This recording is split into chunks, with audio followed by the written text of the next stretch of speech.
11:55 on Friday, March 21st, 2014. This is it.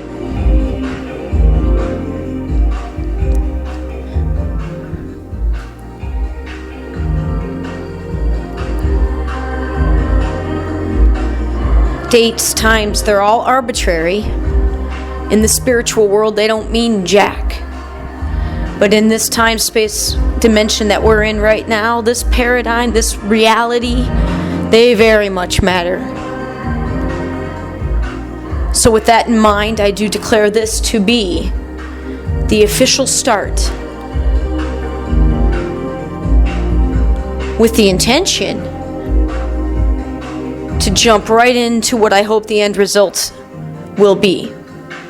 To begin acting as if that is the case. And what is that? I want to be living 100% in the now. I want to know, I want to be able to handle what that means. i.e., if I choose to, taking in everything with my senses and with my perceptions that are beyond my senses, which is pretty much what I've been doing with my life. Taking it all in because I didn't know discernment. I didn't know boundaries. I didn't get that as kids. I didn't get that in my home. There was no security. There was no example of a real relationship, of real mature things that were the hypocrisy was enormous. The love was so there, but they couldn't show it because of the fear. The need of instilling responsibility was there. We are a family of owning our shit to an extreme, to such an extreme that it's a detriment. Because we're not only owning our own shit, we're owning on behalf of our cultures, on behalf of our genders, on behalf of our species. My family owns it. That's the energy that was, bar none, without doubt, absolutely prevalent in my home. Responsibility. But nobody was really taking responsibility for what was going on around us. And at my core level, I believe I sensed that. I believe I felt and could understand what that hypocrisy was, what I was feeling as a kid, absorbing all of that. In fact, I now believe my soul chose that. I chose my parents and they chose me. From the moment I came out of this womb, I made the choice that I was going to energetically absorb way more than my share during my formative years so that my parents could survive. I now know that to be the root of this story. On March 1st, 2012, I experimented with the only time thus far with hypnotherapy. I paid a lot of money for me at the time for a 1-hour session. Only a few people in my world know of that appointment. One who is absolutely one of the strongest connections I've ever felt with another human being. She knew about it. And interestingly, one of my intentions that I went into with the hypnotherapy session, because I wanted to get beyond this life, I had the intention of generally being shown something about past lives, knowing that I already knew I had a very, very strong Aborigine Australia energetic experience. Something in my past goes to Australia. There's no doubt I had some sort of life in Australia.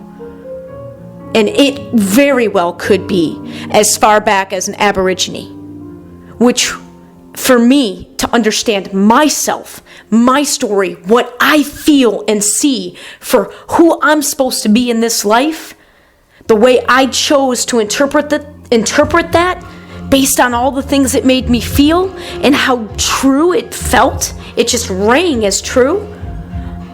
I believe my soul was an Aborigine. That is how old, that's how many times I think I've been around in these physical lives. So I went in there with every intention, because I've also been told on my very first experience of chanting with a particular sect of Buddhism here in Sarasota in late 2008, early 2009.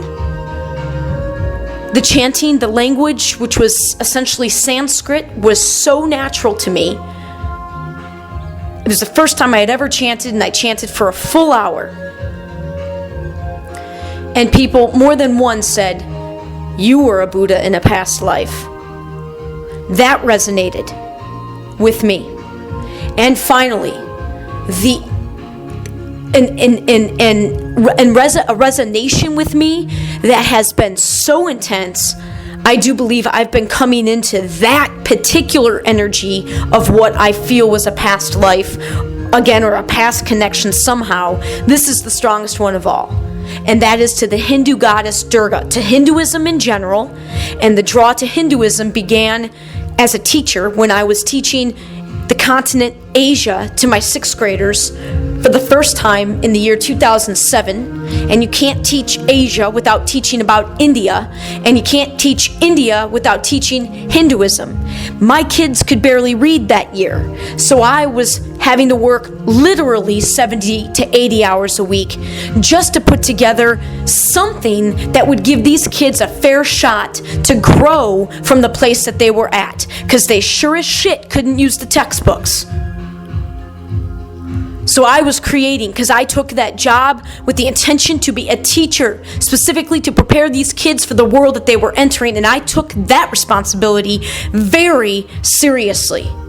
But in order to even have a shot to try to do my job to the best of my capabilities, I had to work 80 hours a week, hand creating every lesson, based on what I was required to do for the curriculum, and most importantly, based on who my kids were. And these were lower middle class, lower class kids. For the most part, there was definitely some money mixed in, but for the most part, who were well below grade level in Plant City, Florida, with the very real energy, among other things, of the KKK still very much prevalent and present in that city. That's where I was a teacher for 2 years, and let me tell you, this overly sensitive woman picked up on very intense energies in that city. That is why I chose to launch my first ever public speaking engagement in Plant City. Without going too far on all these tangents, because now I'm going to begin to work my way back, because I'm way out there. So let me see if I can do this. Plant City ties in the public speaking, ties in the teaching experience, which ties into so much, because experience is how we learn, not words. And I am a teacher. I'm just trying to freaking figure out what the hell kind of curriculum I'm supposed to be teaching right now, because I know I'm ready. I know I'm ready, but there is so much that I have been inundated with that resonates as truth with a capital T, that I just don't know where to begin. So I'm jumping in. Okay, so ultimately I'm getting back to the root of my family. That led to responsibility and the energetic sort of karma that I feel my family in particular chose to take on in these lives. Again, because we knew the power of the memory when we remembered. Our souls knew that when we remembered this, when we remembered how far back our plans go with one another, how long ago we agreed to be a team. We all very long ago, and I am speaking to my mom, to my dad, and to my brothers. And right thereafter, I'm speaking to all of my first cousins and my aunts and my uncles. And right thereafter is my enormous Irish Catholic family and Catholic Syrian families, with all of our extended second cousins and everything that I'm blood related. Followed by my very real heritage in Syria, in the Middle freaking East. My grandfather that I never met was born in Damascus, Syria. He was born in Damascus, Syria. Something happened with my dad and my grandfather. I don't know what it is, but I know my dad's been carrying whatever that is his entire life. It is the biggest reason why my dad's soul chose. You want to talk about a challenge, man. My dad's greatness is so bright. He chose my mom to marry, whose light has me buried. If she would stop fighting what really wants to come out, i.e. the memory. Remember what we came here to do, Mom. You are only my mom in this life.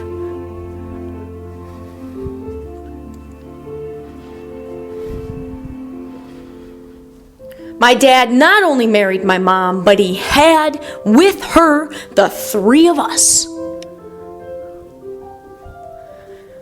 God, I wish I could try to... I'm getting there, guys. You two were the ones that had all the music and artistic outlets. I was the athlete. I did the physical route. Now I understand why, but you got to give me some space here to catch up. Because I know if I could play it for you guys, you would stop fighting me. And join me. Stop resisting. Stop resisting the greatness that I'm reflecting back to you, because you guys are right there with me. This is our story. I am here. We are all here to help one another remember that we are capable of more as a human species, and that's not coming from judgment. That's coming from the one love energy that we all are. Because when you realize that everybody is you, and that really what you do unto your neighbor, you do unto you, and you really accept that 100% to your depths as truth, because it is, everything changes. Especially when you then recognize that the only thing you have control over, the only thing is yourself. Yourself.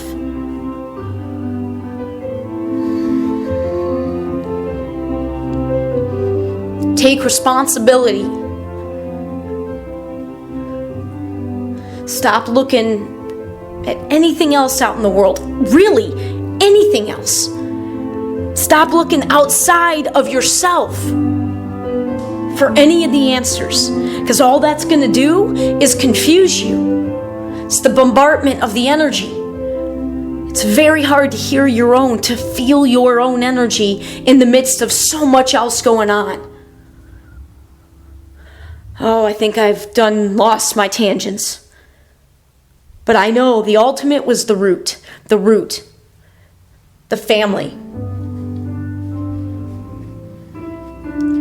Hypnotherapy, speaking about a woman that I believe I shared a past life with. In fact, many, many past lives with. She was one of the first ones and only ones that knew about the hypnotherapy, and I actually went in with the specific intention to remember what my past life was with her. Because if I could bring back something, already I knew I was triggering things within this woman that she couldn't make sense of. Because it was like we were in each other's heads. I'd never ever gotten to know somebody via email messages to such an extent that what I felt with the email exchanges with this new friend for about a week at the end of 2011, December. It was insanely beautiful. Alyson had just recently opened up my heart again after it was crushed, falling in love with an older married guy when I was 14 years old. I couldn't help that. I couldn't help it. I tried to keep it at puppy love. I tried. But that guy saved my life. Like, literally saved my life. I had the knife to my wrists. I would not be here if he hadn't been in my life at that time, because it was thoughts of him and him alone that kept me alive. He was the only one that saw me. He was the only one that saw all of me. He was seeing me with the real light of God. And we didn't know what to make of it, either one of us, because we were breaking so many rules in this physical world. Just because of our age and the fact that he was married. Our age would have been enough. But then to throw on the fact that this guy was a newlywed to a high school sweetheart. I.e., it wasn't like he was that old and dated a lot of people. So, and I point that out only to all this matters, because it's all about energy. All to say that my heart, when that all came crashing down at 19, I closed up shop. I closed up shop. No way was I allowing this heart to get that close to somebody again, because that was about the worst feeling that I ever felt. I can't tell you what it's like to hate your life so much, to be so unhappy that you're ready to kill yourself, and that literally there's only one thought of one person that you want to live for or with, and you can't even tell him or show him how much you feel. You tell me what that must have been like, if you can imagine, to energetically absorb, if that was you. Because that was me. That was my story. After all I had learned growing up in my very, very, very stressed home was the energy of sadness and fear. I mean, all I had absorbed was negative. That was my deal. That was my gig. That was my arrangement. And all I felt was the complete opposite. I knew how magical life was. So let me, again, not get too far off that tangent, come back to the hypnotherapy appointment. So, had every intention to go, because, so I was saying, I felt for this woman, the only thing I could liken it to was what I felt for this man. But was it because I had just opened up my heart and was no longer going to put any restrictions on this emotional love? Or was it because I was really supposed to be with this person? And let me tell you where that took me. In late December 2011, January, February, March 2012, and the remnants of which are still circling within me pretty strongly today,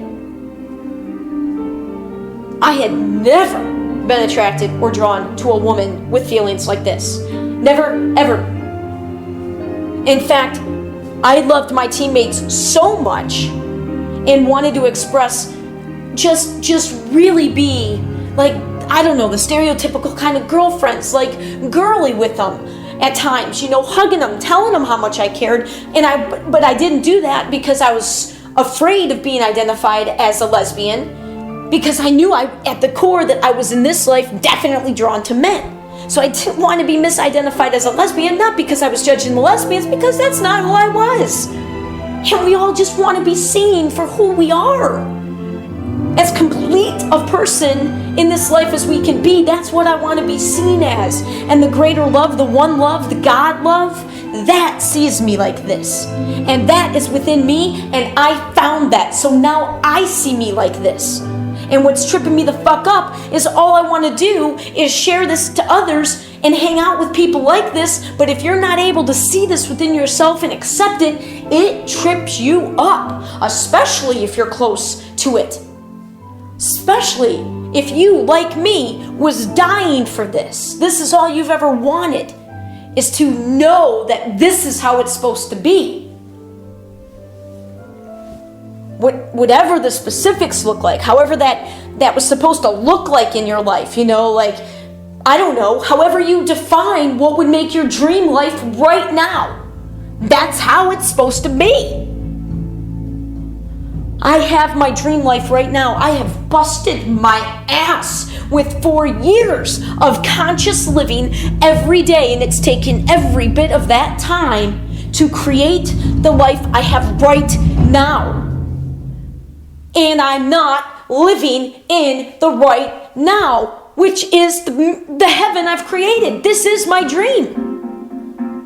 If I look at it from a certain perspective, a certain combination of things, if I look at the fact that I'm my own boss, and I've got so many different sources of making money right now, so many different jobs, if you will, so many different employers, and in all of them, I ultimately get to be the one that says yes or no. Am I going to do this project or am I not? I have that freedom, and that right there puts me in a very small percentage. Then I have the freedom of being single. I do not have any spouse or dependent or kids. I am single, single, single. Then I add, I don't have a career that I'm tied to. I'm not dealing with the very real energy of breaking free from a career that you know at some point, even if you hate it now, at some point you loved it. It's not that you want to leave your career. You just wish you could recombine things a little bit differently and ultimately have a little bit more control. And of course you want control of your own life. It's the only thing you can control. And how ironic is it that the only thing we can control is the thing we're least with? I.e., how often are you really with yourself?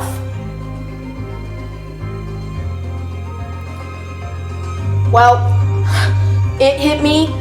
It has been killing me for 4 months because I finally find a man. In my old words, old phrases, that's I finally find a man. Really, I finally aligned to be able to draw to my reality a man with the vibrational frequency that was matching mine. I finally attracted that energy because I first did what I needed to do, which was vibe out that energy. The most incredible man. The most incredible man. All he wants to do is love and be loved, quite simply. He just wants chill, peace, security, and love. With one person in nature is all this cat needs. One person in nature. And you want to talk about a test?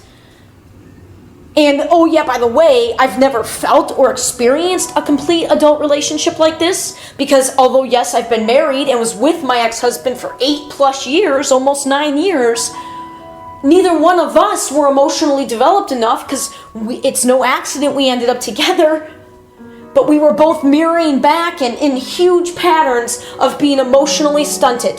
And why were we emotionally stunted? And what do I believe the correlation?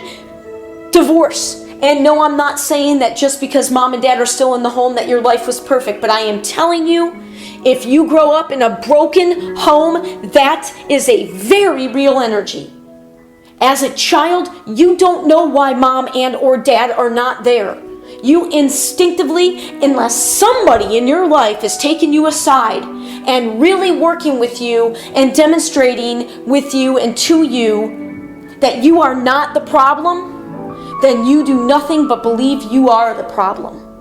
And I was the oldest of that environment. And I'm going to tell you, I now know that my energy was most certainly part of what was supposed to drive my dad out. I had to go through the experience that I did.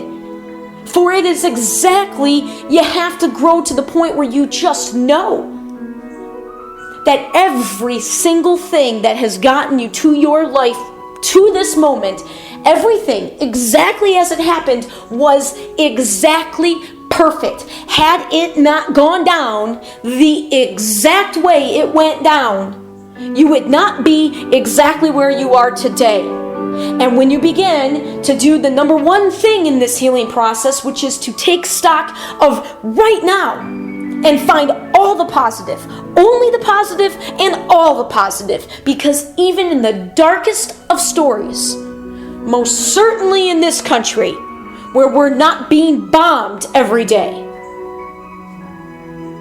even in the darkest of stories, and don't think I don't know that there are millions, I dare say 99.9% of the rest of the American population probably has a darker story than I do. But for it doesn't matter. When you have the focus on the dark, it doesn't matter how small or big, because everything is neutral until you give it power. So that is why you find, even if it's the beautiful flowers and nature around you, because you always have nature to come back to find the real beauty. Drown it out, drown it all out, and dial into nature, and you're there. There ain't a worry in the world. So in this country, find the positive. Look at your life right now.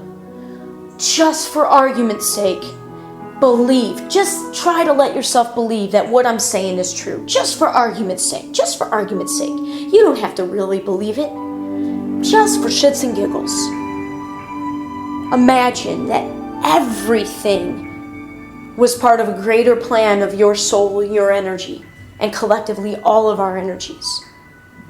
And as such, by virtue of the fact that you're still alive today, that you are still right now standing somewhere, there is a much higher purpose. And if you can accept that you wouldn't be right here today alive, and that's the only thing that matters, that you're here, you made it. You made it to today. That you wouldn't have made it to today unless every single thing that happened in your past happened exactly the way it did. Look at it all as beautiful and perfect. All of it. Even the stuff that you would label the saddest of sad. Change the label. Accept that your entire past was crazy beautiful and absolutely perfect. And now that you accept that as a premise, now get into the now. Remind yourself, I made it. I made it. I am here. I have a unique role. I'm ready to hear it now that I know everything that got me here was for a greater reason, if only to get me here. To remember, we all agree to be here right now. And the quickest way to find out what that greater purpose is to just go back, relive your life over and over and over, as however many times as you can right now. Do this exercise and remember only the positive.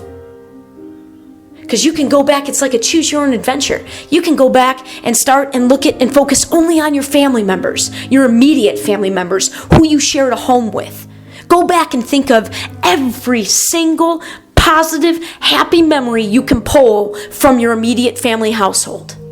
Then extend it out to the family reunions and to your aunts and your uncles and cousins. And relive your life through that lens. Then take it out and add the layer of your friends. Your first friends that you remember, your closest friends, your oldest friends. Throw that layer in on top of everything else and see what that begins to feel like when all you look at is the positive stuff, the happy stuff, the stuff that made you feel fucking awesome. Look at that with the added layer of knowing everything, including all that sad, happened for a reason. And now all of a sudden, when you start to shift the energy in that way, now you start to see with a glaring light what the lesson of that sad thing was. Why that sad thing happened. My sad thing, after the initial breakup, after the initial one, which was enough for me to try to quell and push under.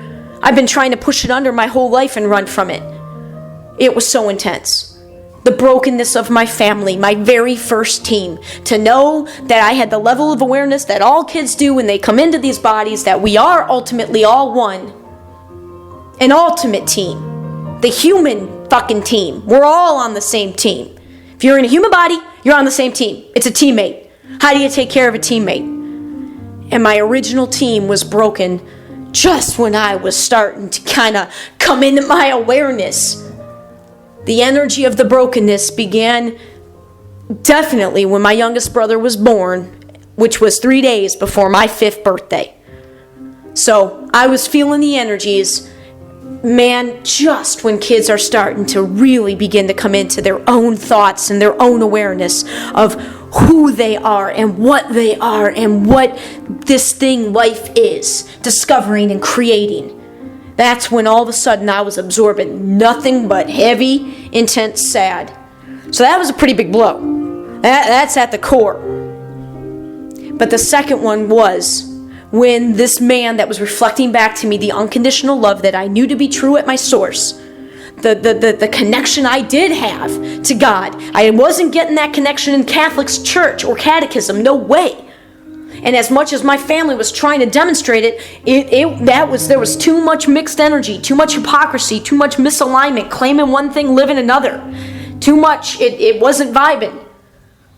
What I shared with this man was vibing as what I now know to be the one love energy. Making it as free as possible and just letting the energy between us do what we all came here to do with one another's energy. All this to say, the woman I met that I referenced in the God, I keep coming back to this hypnosis and to the woman, probably because it is all about love. And the past 4.5 months I've been with this guy, and I just, he's still in the world of lack. This guy's amazing, but he's in the world of lack. And that part of the mirror for me is to know that I am still playing in both worlds. I can't play in both worlds. I can't play and claim, because I'm claiming to be playing the abundance game, and I intend to be playing the abundance game. I am playing it. I intend to be playing it 100%. So anytime something isn't feeling right, it ultimately it goes to that level. That's the ultimate thing it's showing me. You're not playing the abundant game when you're claiming you're playing it 100%. Okay, if I'm not playing the abundance game, that means at 100%, that means some part of the fear game, the lack game, the poverty consciousness game still has a hold of me. So then it's on a mission. The thinking, analyzing, non-stop brain working Alyson goes after trying to find the most specific description for the energy that she can that is still stuck on this lack, this world of lack. And when I say I'm playing this game at a high level, it's sort of an opposite correlation. It's indirect. It's not indirect correlation. I'm trying to think. Direct correlation. When I'm losing the math term in my head, but the line goes down instead from. Oh God, it's on the tip of my tongue. Regardless, it'll come to me. It's on the tip of my tongue. There is an inverse relationship with the better I play the game, at a higher level I play the game, the deeper I go into the energy. The deeper I go, meaning layer after layer. Think about when you go into the earth. I'm kind of bringing in the energy of crystals now. Into the earth, the different layers you're going into. You've got you got to have a more precise tool. The precision that's required to get an accurate read, the deeper you go, requires some pretty top-notch machinery. That's where I'm at. And anybody that knows me knows how deep I go. People are in awe of me. In fact, it was one of the first enormous compliments another very close friend of mine from Microsoft, female, powerful, beautiful, know I shared a past life, many with her, said to me, almost upon meeting me, I'd say within the first 2 months for sure, she couldn't believe how close what people shared with me, how close people got to me and how quickly. That, coming from her, I knew it when she said it, but certainly after being very close to her for a year, working with her every day and being close to her, in other ways, running, she was oh my God, the running experience I had with her, she was a new runner, I was I guess you can call it experienced, I don't know, but we ran, and what the experiences we shared with races in particular was overwhelming. I mean, this and the other woman, oh my God. Their energy is such a part of who I am right now. And I know that there's a lot of people that are going to in the most powerful, beautiful of ways. So I will continue to reference them, despite the fact that they likely will never hear this. It'll be so hidden, because this is going to be such a new podcast. I mean, this will be one of the first ones, right? This is it. This is now it's time to work. Now it's time to work. This cleanse is the real deal, which is how the podcast started. I know, bouncing all over. I know.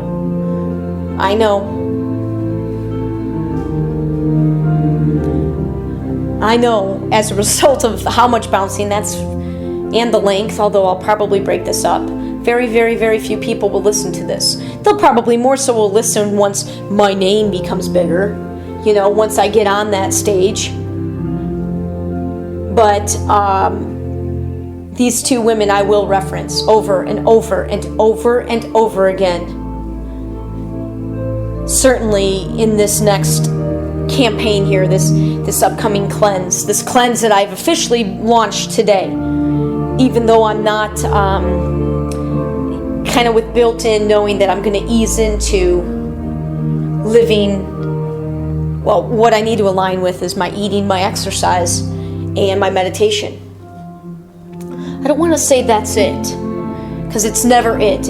You're constantly going to be challenged with the relationships in your life. Constantly. There will constantly be what we label as drama in the relationships. But man, I'm not getting twisted up by judging other people. People can believe that or not. I am not judging myself, and you better believe I'm not judging myself. And to the extent that I'm not judging myself, I mean, I already didn't give a fuck what most people did. I don't care what you're doing. I really didn't. Except for save the people closest to me. But at large, I'm not one to judge. The thing I did judge is I judged the hatred. And then that's when that was the whole red and blue. My whole life blew up, essentially, in 2008, because all I saw was red and blue. And there's the irony in that, because this has a role in the story too, is I was judging the ones that were judging. So that's the kind of kick of that whole moral superiority chip on your shoulder, that Democrats tend to carry. And I'm saying that as a former self-identifying Democrat, certainly somebody that would align with all the blue ideals long before I would align with what was proclaimed as the highest red ideals, or the most common ones on their platform, which was always war, abortion, and money. The big three for the Republican Party is your stance on sort of war and sort of this blind patriotism of which supported our military services, money, more of it and let me keep it, and abortion. And there was nothing that boiled my blood more. But what I had to realize is I was still judging. So what I was judging was they're judging, but I was judging in the process of doing that. So, hello, bullshit. I call bullshit on myself. Bullshit, Alyson. So that's been crazy, because now all of a sudden I can understand at a whole new level the ideals of the Republican Party. And again, I'm going to move quickly through even talking about things Republican, Democrat, because it's so not real, in quotes again. They're so not anywhere near as different as they're portrayed to be. Okay, yes, one is represented by blue and a donkey, and the other one's an elephant in red. And yes, when you go vote, you're gonna punch into the computer or punch a card, and hopefully you punch it all the way through, that says Democrat or Republican. So in that sense, yeah, in those minor ways, they're different. But believe me, ideologically and practically how it's playing out in the real world, in the government, not different. Stop, break away from that. And see, that's the last central hold. That one and money. That one, money and religion. The big three. Tangents all over, Alyson. I don't care. I know that talking very honestly about those three things, I can talk it from my game, the spiritual game, the abundance game. I've been trying, and some people are hearing that, but somehow in order for me to let go completely of this money game, to let go of my fear of believing I have to play this money game, this lack game at all, I got to be real. I got to use my words because I have a gift for words as much as I want to evolve beyond them and get to the painting and get to the music and get to the dancing and singing and drumming as soon as possible. I got to go through the words. And it's going to be Get Real time, especially on the podcasts. Because I will come down to your language down here in the money game with all you folks that are at the top of that money game, because a lot of you, it correlates with intelligence. You're a lot of smart motherfuckers. And I am going to appeal to your logic and your maturity. If you don't have the emotional maturity to logically step through an argument without needing to accept said arguments, you don't have to accept those as your beliefs. I am appealing to your intellect and your emotional maturity. What I need to go through to let go is the last go around of who I was. I mean, just kind of this heady, liberal, intellectual with this chip on my shoulder, wanting to show more love, but because I knew I was more guy-like, I was afraid of being identified as I just felt judgment everywhere.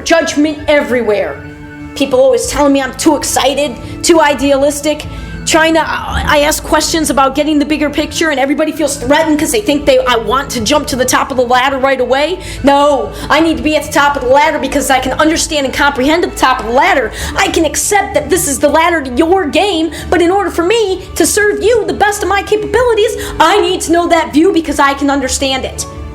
I can handle it.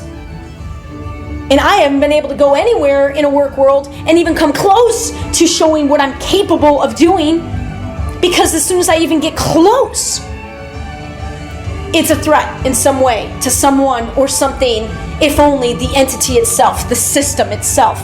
Because yes, my example is intended to jumpstart and evolt us with a very powerful evolutionary jolt of moving through all this bullshit of our mainstream world. All of these very limited systems. And we're going to blow through and get real time. And I will present these things, these very challenging in our society to talk about things, religion, money, politics, in a way that if you it'll logically step through it. If you believe this, if this is true and this is true, it's like my logic and reasoning class. John Forsland, not an accident there. Could go off, how he and his wife trusted me as a 17-year-old, 18-year-old kid to stay at their home and watch their pets. Okay? The trust that I exude is real, and I've been exuding it since I was a child.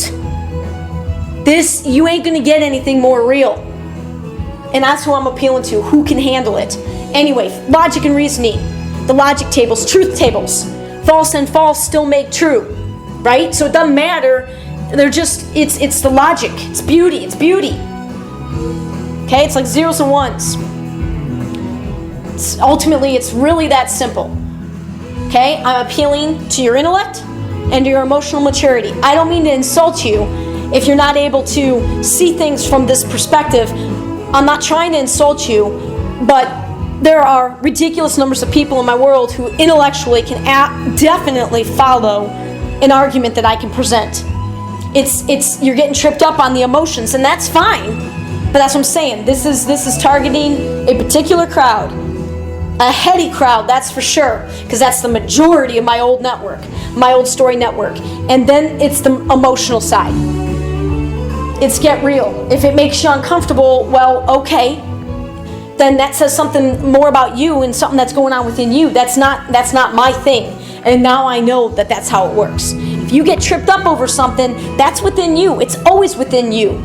But our whole system, the one that I'm going to blow us through, wants to tell us who to blame and what to blame outside of us. And sorry, but that's the premise.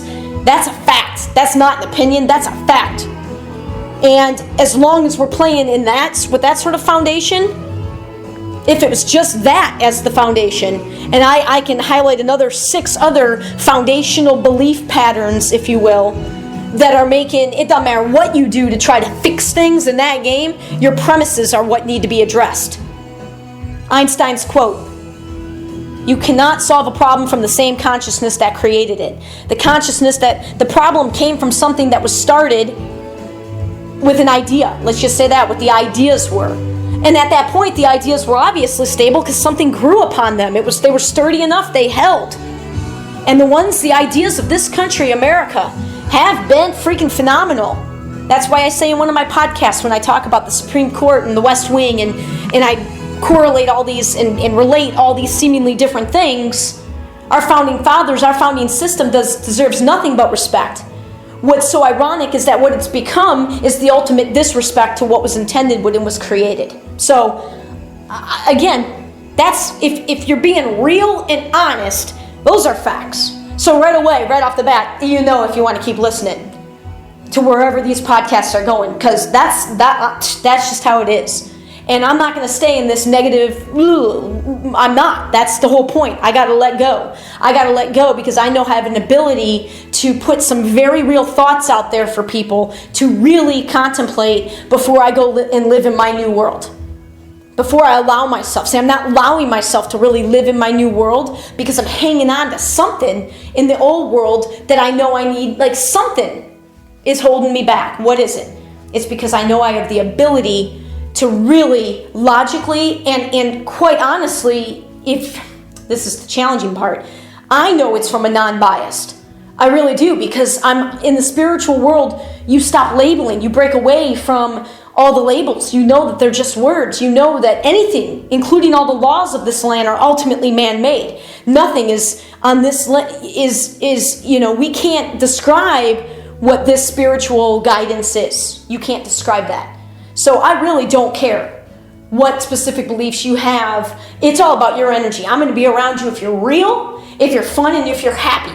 That's the most important thing. I don't care if your real beliefs are completely opposite of mine, of my opinions. But if you're real, if you're living your walk, and if you're happy and positive and having fun, I am all about it. That's it. And then throw in there wanting to create, wanting to grow, wanting to expand, and wanting to help others and really be all that we really can be. Oh yeah, by the way, that's what my entire future world every day, every minute of every day will be. Because that's what my intention is. And that's where I know the evolution of us all. That's where we're going. For those that want to believe it. Even if it's a very, very small percentage of the present world population. It don't matter. I don't care.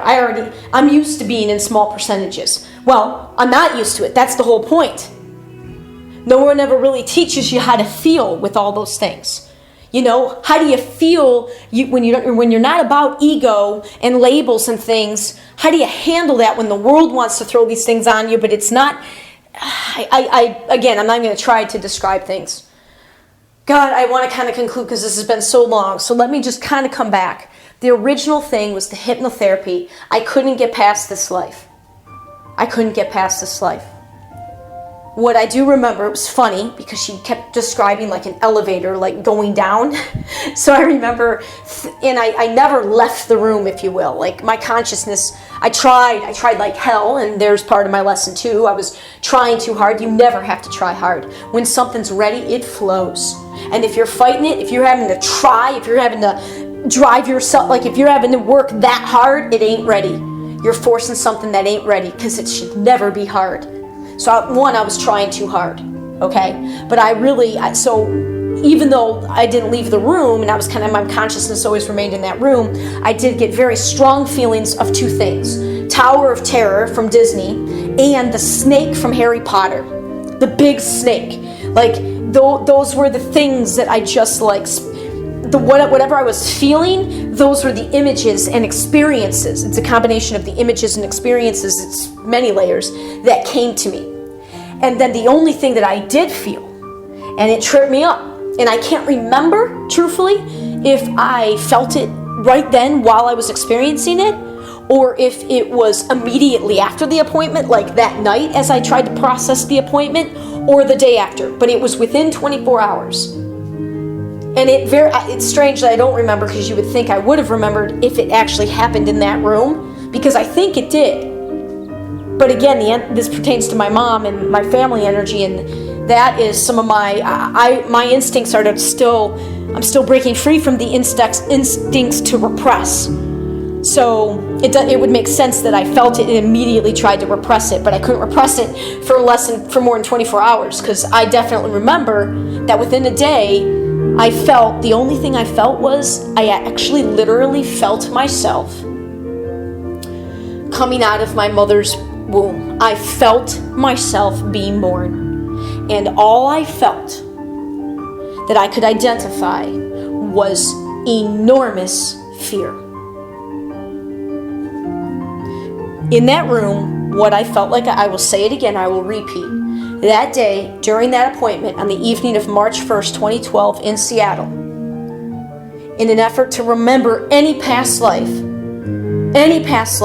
with a focus on Aborigine Buddha and the Hindu goddess Durga, and coupled with the intent, desire to find out what my relationship in the past has been with one person in particular, a very new friend with whom I had a very strong connection. What I got out of that appointment with those intentions was a very clear picture that I was not done with this life, that I'm not ready to go into past lives. The message I got was until I got enough awareness of what is an issue in this life. I can't address how this is just how I know I was feeling at the time. I've got enough awareness that, and I'm just trying to repress it I know I still have shit to deal with in this life. So that message came through. As I tried to go down and imagine that, I thought of the Tower of Terror from MGM Studios at Disney World here in Orlando, Florida, where I spent many, many, many visits with my ex-husband. One of the two things we enjoyed doing together, that and the Performing Arts Center. Really enjoyed, both of us enjoyed it in the same range, if you will.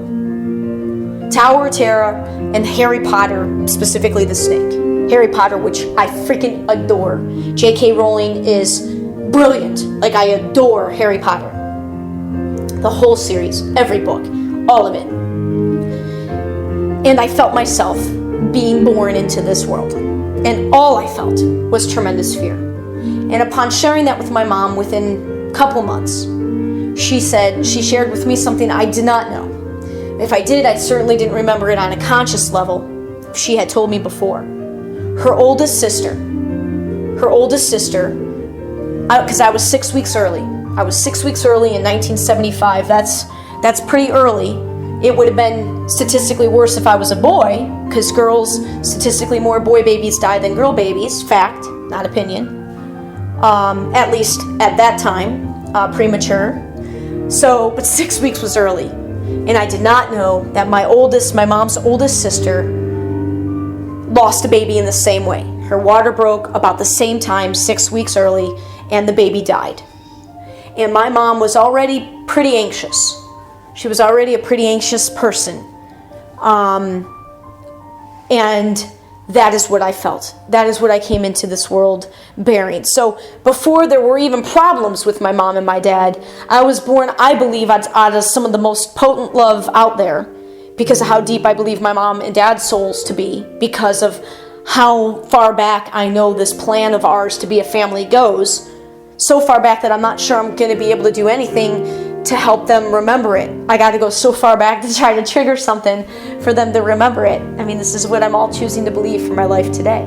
And in the meantime, that's okay. I love them exactly for who they are, because I now know that the life I chose for myself with them, that we all chose together, I know it happened if it wouldn't have happened exactly how it did, I wouldn't be here today. And when I come back to the now of today, which is the whole purpose for this campaign that is launching, which prompted the beginning of this podcast to begin with, is to learn my goal with this 30 days. And this is giving myself plenty of buffer because I want to start writing. It's the month of April that's going to be the whole month of April.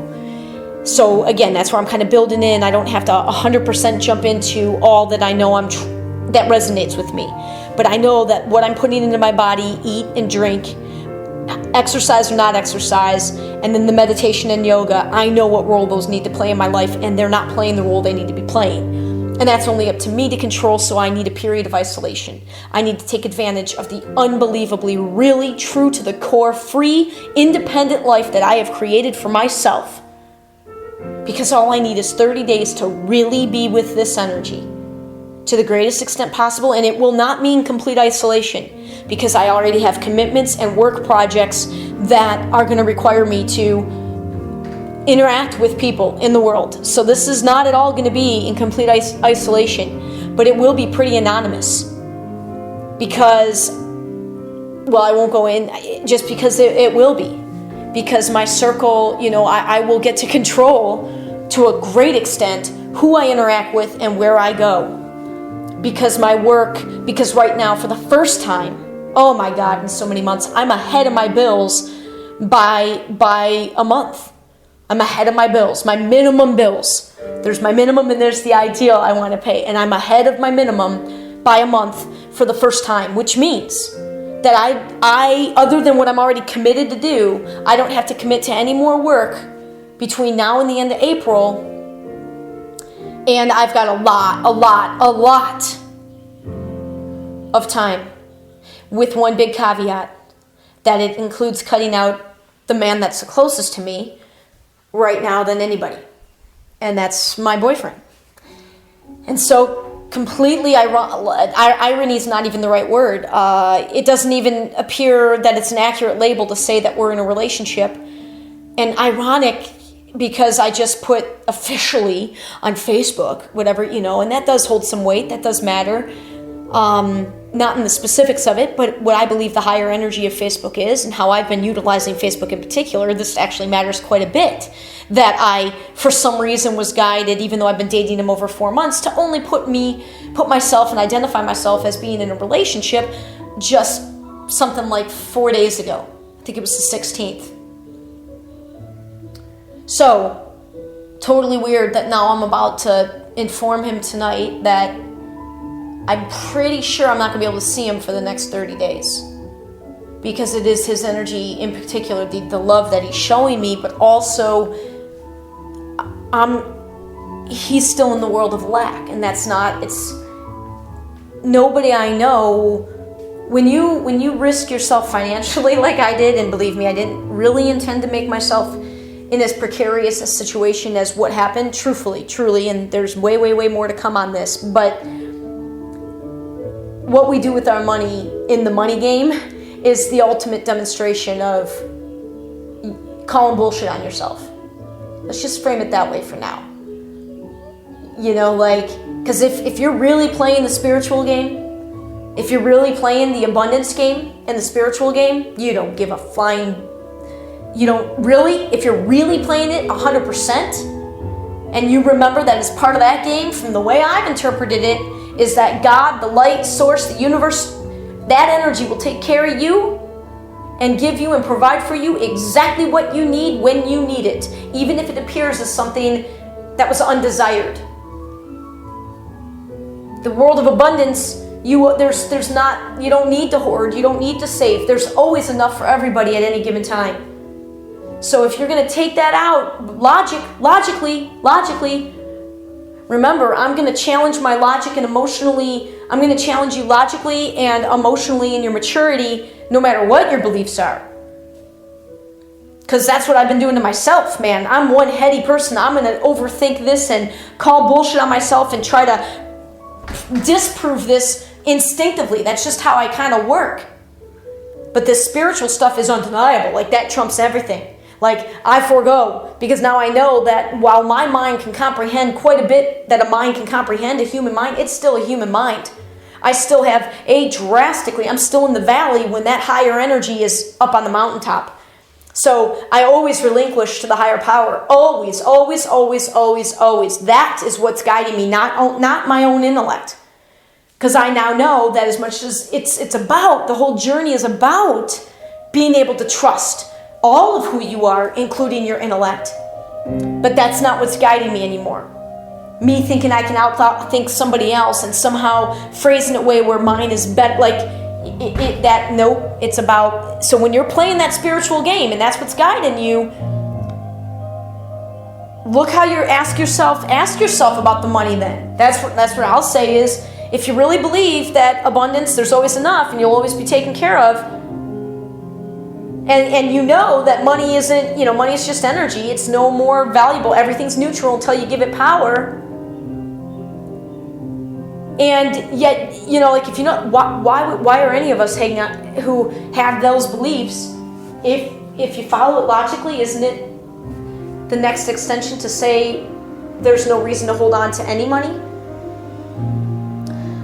So, young Alyson, still not yet understanding the need to build some time and space to come into these things. Because while I believe, that's what I've known since I was a kid.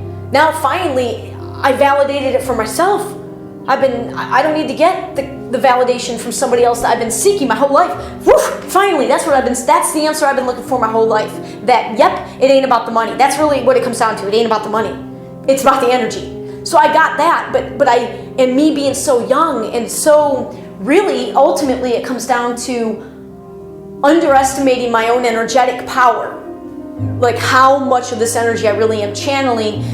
Because I until I saw the light, I knew I was sad, but I did not know how dark my energy really was directed at myself to my core until I had the contrast of the light. So I made some pretty big leaps, and all you ever have to do is take a baby step, and I made the biggest leap financially because I knew none of that matters. And it was real, and it was genuine, and I couldn't explain to the people in whom I invested exactly what I saw, but I knew what I saw, and it's clearer today, much, much clearer. But again, because I was underestimating all of this energy game. Like logically I got it, but playing it's a whole nother thing. It's like reading the words in the book is one thing, but playing it is a whole nother thing. Chris might be here, which would be really interesting. No, okay. Good.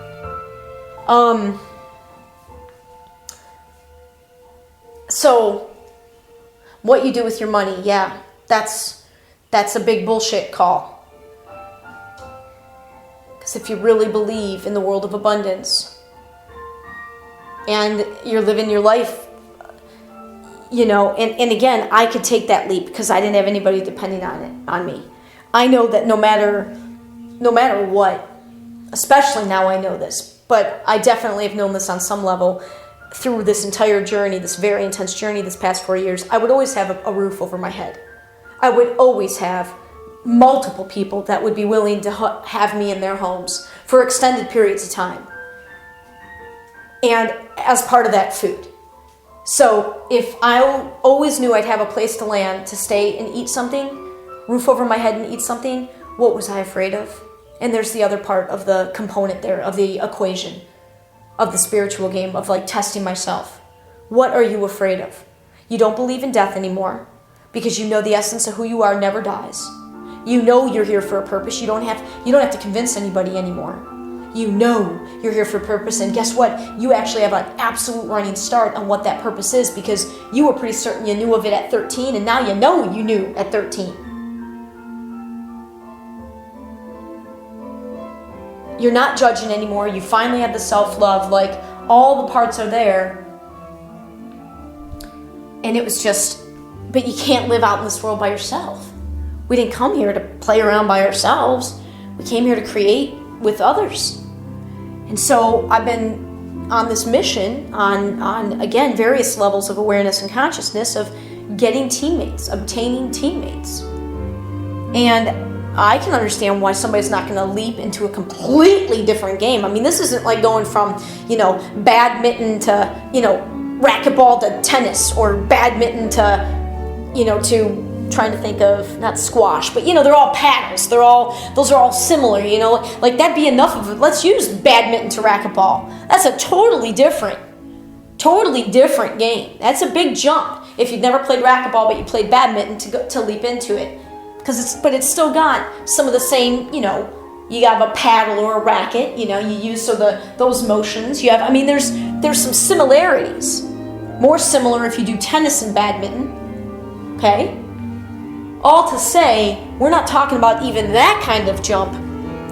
into a new game, which would be substantial enough and new enough, we're talking freaking soccer to triathlon. That's what we're talking. We're not talking only a team sport. We're talking a team sport on a big field with a lot more players than just on a court of basketball. We're talking endurance. We're talking, and then all the way to the individual sport of triathlon.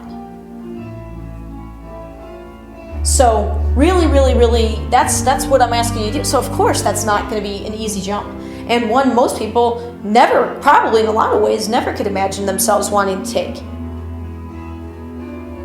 But the argument I'm making is that if you knew that this game was very, very real, and in order to do that, I have to talk to you in the language of this paradigm, the money game paradigm, the lack world, and that's where seeing is believing. So if I can provide examples that are not these people who have already achieved tremendous success. It's not that they're hard to believe, it's a little harder to believe when they're already there to then go back and say, I knew I was always going to get here. Well, it's kind of like, oh yeah, easy for you to say all of this now. You're a millionaire, you're successful, again, because that's how we identify success.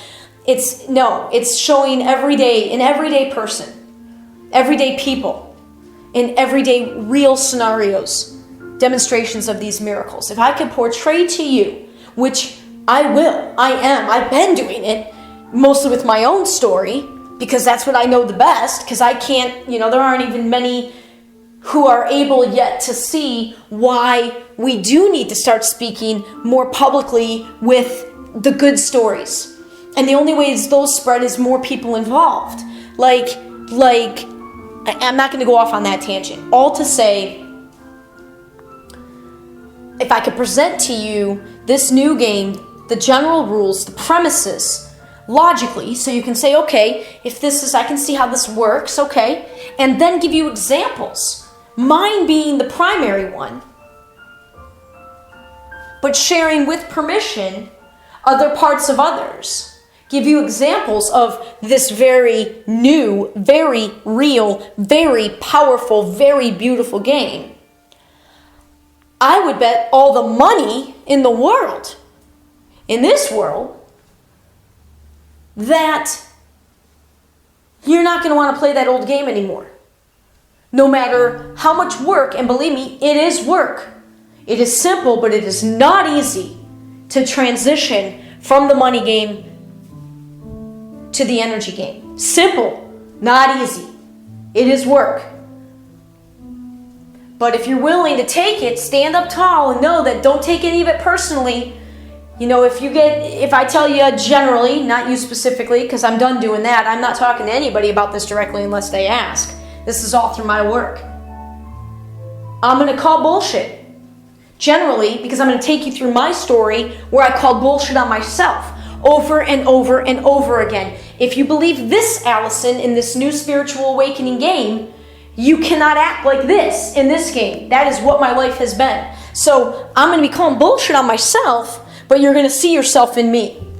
A lot of you are going to see a lot of yourselves in me, because that's part of the reason we're crossing paths right now. Because I am here to remind you, to help you remember. And if you want to just stop trying to argue with that, and trust me when I tell you, you are as great as any ascended master you've ever contemplated of believing is true. Even if you've just contemplated, do I believe Jesus really existed or not? You've had the thought of Jesus cross your mind. You understand enough about Jesus to know what he did, what he stood for. That is within all of us. And it's a lot to come into. It's a lot to come into. It scares the bejeebers out of us because it's so unknown. It's so contrary to what we think religion and spirituality are about. It's contrary pretty much, as I learned in the past 4 years, to every single thing I'd ever been taught by a hugely loving family that was very bright, with truly, truly only positive intentions, 99.9% of the time. That is how good a family I come from.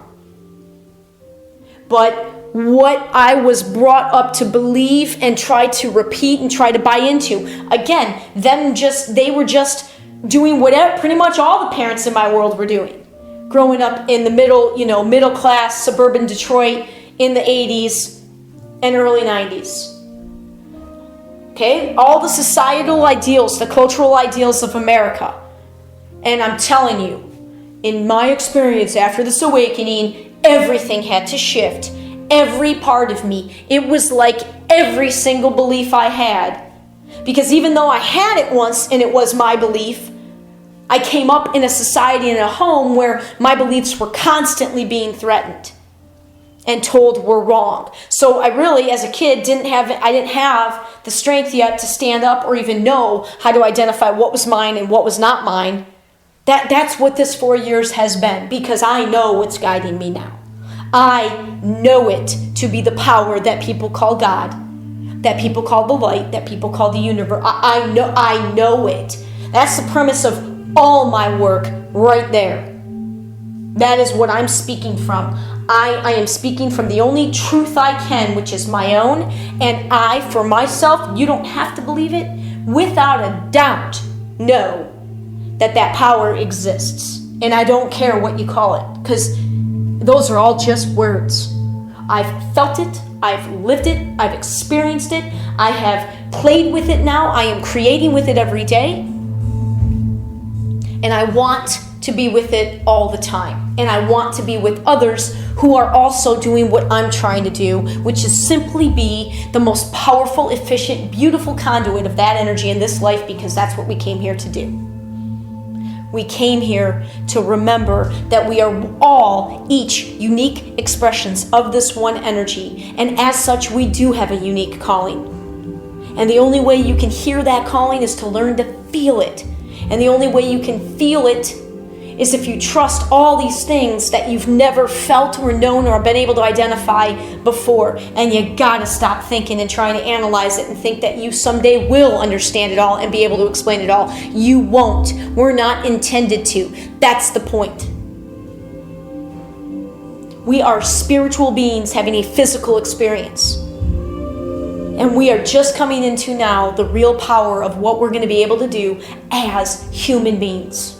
We haven't even scratched the surface. We are just touching the tip of the iceberg of what we really have the capabilities to do as humans. With the technology of today, with the wisdom, with the heart and the soul, and most importantly, with the remembering that we all came here to continue to evolve. And ultimately to create, and ultimately to remember we are all one, including with this planet we call home. The world cannot continue, the mainstream world. This planet is a system and it's out of balance. And we're just mirroring, our environment is mirroring the humanness. And it's time for us to remember that we're all it together. So let's just take it all to the next level. That's the only way I can explain it. Take your game to the next level, and it begins by recognizing it is all just a game. Everything's neutral until we give it weight in this world. And I know that's going to sound crazy, right? It's going to make me sound like you don't care about the war in Syria. Hello, my grandfather was born in Damascus, Syria. I think I'd have more reason to care than anybody else. But no, I don't. What? You don't care that there are... I can't care about those things right, because I can't do anything in the money game to address those. But you better believe I can do something in the energy game. But I can't do what I'm capable of doing in the energy game to address very real situations like in Syria until I've got more players, because I can't do it on my own, and I don't want to do it on my own. We are one enormous team. I want to play with the team. But I can't even, it's been a process to remember that I need to align myself first to this game completely before I can attract others who really are in a position to help me play at the level I'm ready to play at. They'll come when I'm ready.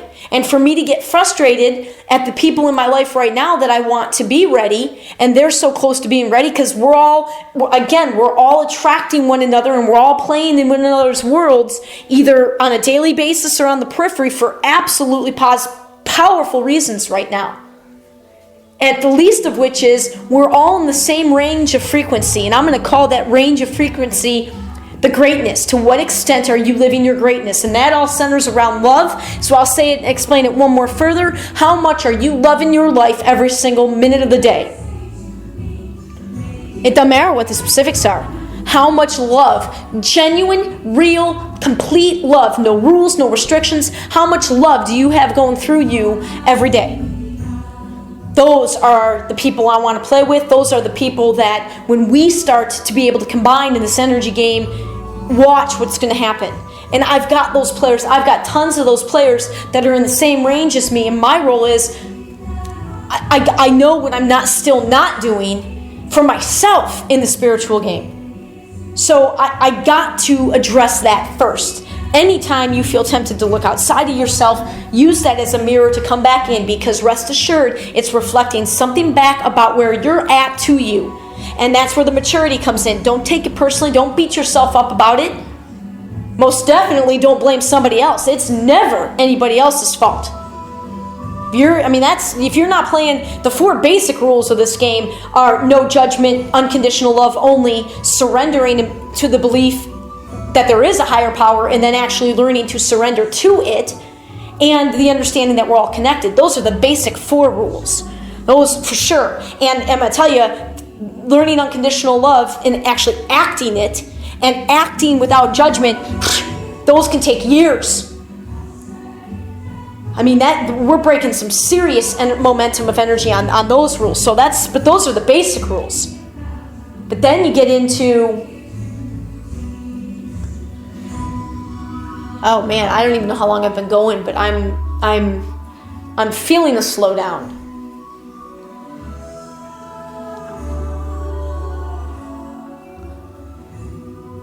Even if this is only for me, I definitely touched upon a lot of the highlights. And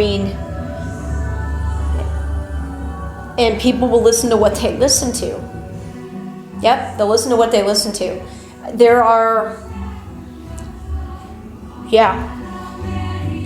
This is it. Oh my goodness. Diet, exercise, meditation, and as much isolation as I can have, which, believe me, I already know just in the first 2 weeks of this what I have on my docket, if you will, in commitments and meetings and appointments. This is, you know what? No. If I say it's going to be hard, it's going to be hard. I've always said this when I was ready, this was going to be easy. I wouldn't have trouble juicing for 30 days. It wouldn't, especially when I'm working at the farm, hello, and I have a juicer. What in the hell? That's what I'm saying. Enough is enough. I got to call a gigantic BS on myself. I'm seriously going to keep making this about Brandon? It's not about Brandon. Or about, our few, no. Clean up what you got to do. And it just so happens that I can't do it with him around. So it's okay. He's got to know now by now. This is why this cat is super strong, man. He's having to not take it personally. And of course he's going to, but he really, don't take it personally. Because it's not. I am not any good to anybody else. I am nowhere near my spirit, my energy, if I'm not taking care of me. And so it's divinely selfish.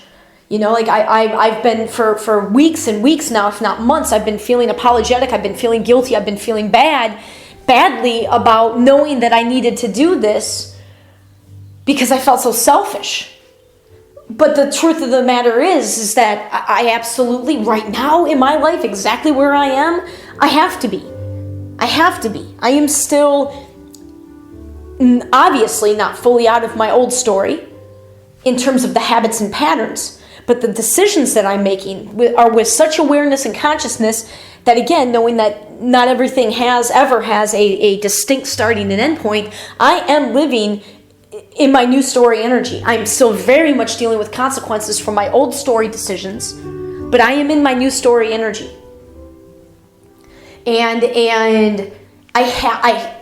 so I'm still new. I'm a newbie. Soon I won't be affected by anybody's energy or anybody else's beliefs. Everybody will be able to do whatever they want to do in my presence. But right now, trying to share as much time and closeness with somebody else who's got the absolute opposite foundational beliefs, I can't, it is too much for me. It is draining me and totally blocking me from my work just in trying to ignore that. And I know as a result of these 30 days, there are two things I'm evaluating about whether or not I can be in a relationship right now. The first and foremost is, can I be in one right now? And that's why I need 30 days. I think after 30 days I will be, because I know right now I cannot be in one if the person is not playing the abundance game. They don't need to be playing it at 100%, but they most certainly got to be at the place where I'm at, aware of it, knowing it, believing in it, and already having examples of working through stuff to demonstrate and sort of prove, if you will, that they are playing it.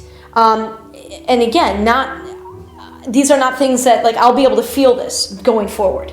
I will be able to feel this going forward. Like, I need, that is an absolute want. It's not even a need, it's a want. And I know that exists out there, and I will be single before I will have somebody. I'm almost certain of that's going to be the case after 30 days. And, if I know poor B is having to kind of go through this pretty quickly in certain parts of it, but I'm not trying to, I want him to come along, but I got to take care of me. And that is what I want in a relationship. I've always wanted that. The second thing I'm evaluating that I think will take much longer, I believe at least the 10 months I have remaining for certain here in Florida as my primary residence. And that is whether or not I want my partner to have the same sort of, for lack of a better phrase, world-changing aspirations that I do. The drive, the ambition to really just consciously. It doesn't have to be in mass. It doesn't mean that we're traveling to a different country every single week. There's a lot of room here for how this would look, but it's got to be, again, I kind of feel like if whoever I attract, that once they get to that abundance game, they won't help but be able to have the same range of wanting to help to the best of their capabilities. I just kind of think they go hand in hand, because I know that part of somebody's personality is so prevalent in all the friends I've had, going back to my very first friends, is sort of, and I know that's part of the reason why that 8th grade class is so powerful from Central, is that it's like very, very, very strong knowing already in the souls in so many of the people that I've known for such a long time. A lot from that middle school class really is, if they could get themselves to believe the abundance game existed and to see it for themselves, because that's the only proof that ever matters is to yourself. Their hearts are so big, their desire, like, that is all any of us want to do. I think anyway, is to help one another to the best of our capabilities, after, of course, helping ourselves. I mean, while being 100% true to ourselves. So, we'll see on that one. I think the first one will take care of the second one. So I think there's a dependency there on that. The latter is totally going to be correlated with the former.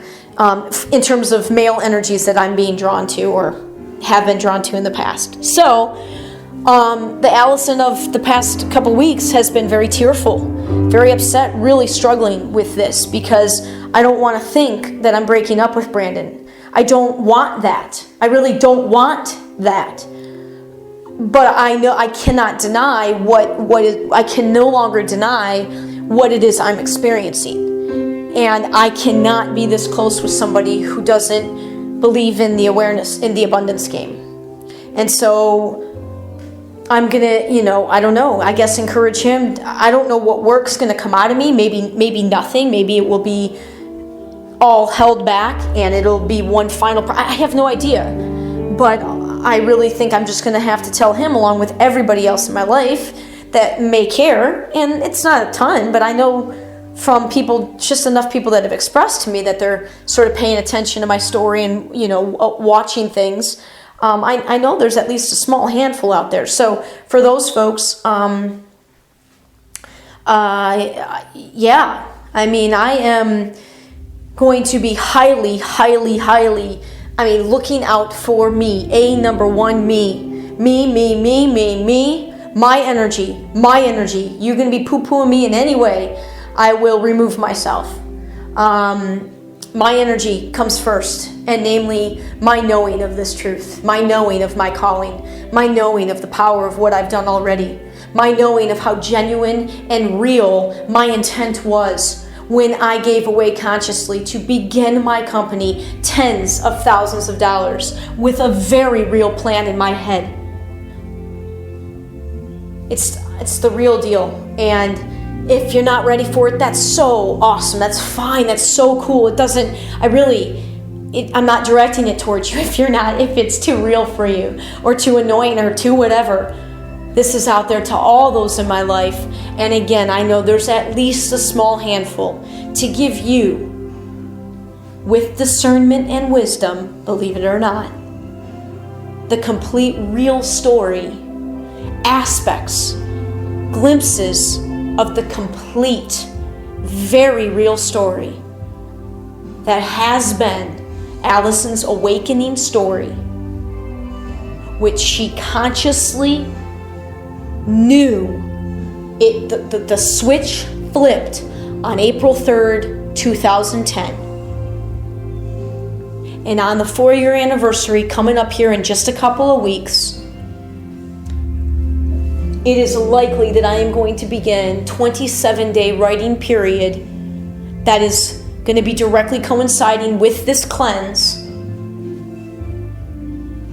and along with significant isolation from the rest of the outside world in order to maximize my own energy. And just truth be told, nobody and no other environment short of being in the woods or the mountains somewhere out west or in the Tetons, just in the woods or the mountains, that is the only environment that could surpass what I've created in my own home. And no person in my life is still able to reflect back to me the level of what I see in myself. And that's okay. That's fine, because I've got plenty that are reflecting back a ton. But with all that said, now I focus on being in the now of this moment, in this energy, with myself through the month of April, and I will be doing the work and sharing, and however it's meant to come out, however it's meant to be shared, whether it's live, whether it's a day or two delayed, whether it's a week delayed, or whether I bury myself in and just write. I don't know. But I know that it started. And already tomorrow I'm going out back into the world with it, but it's started, because I need to get some greens from the farm. I need some hours on the farm. I need, I'm not going to hide. This isn't about hiding. This is about doing the only thing we ever have to do, is be in the now. Truthfully, be in the now and focus on all the positive and love in your now. That's it. That's the goal. That's letting go of everything else, drowning out everything else except for the right now and the positive. That's what the cleanse is intended to be. So with that said, I'm going to take a shower. Then I'm going to meditate some more. And we're going to continue to let this day unfold. And I'm ready, universe, I'm ready. I can feel it already, how intense the energy is moving through my body, but I'm ready. I'm ready. Thanks for listening to anybody who caught this one. More to come very soon.